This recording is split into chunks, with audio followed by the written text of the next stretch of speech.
মিয়ানমারের অভ্যন্তর থেকে আসা গুলিতে আহত কক্সবাজারের টেকনাফে শিশু হুজাইফার অবস্থা সংকটাপন্ন। আইসিইউতে ভর্তি শিশুটির এখনো জ্ঞান ফেরেনি। চট্টগ্রাম মেডিকেল কলেজ হাসপাতালের পরিচালক জানান, গতরাতে এক দফা অপারেশন করা হলেও হুজাইফার মাথার ভেতর থেকে গুলি বের করা যায়নি।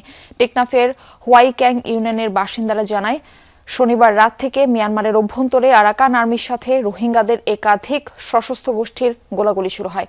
রোববার থেকে সকালে গুলিবিদ্ধ হয় হুজাইফার হাজী মোহাম্মদ হোসেন সরকারি প্রাথমিক বিদ্যালয়ের তৃতীয় শ্রেণীর ছাত্রী হুজাইফা সুলতানা আফনান।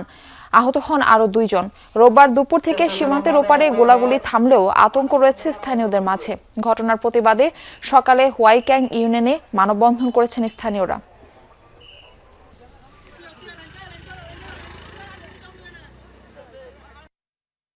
অপারেশন কালকে রাত্রে হয়েছে, ঠিক আছে। মেয়েটার অবস্থা এত ভালো না, মেয়েটা আছে এখন অজ্ঞান অবস্থায় আছে, ভেন্টিলেটর আছে। হ্যাঁ, আইসিইউতে গুলি ওটা বের করা যাবে না, গুলি বের করলে মেয়েটা সাথে মারা যাবে।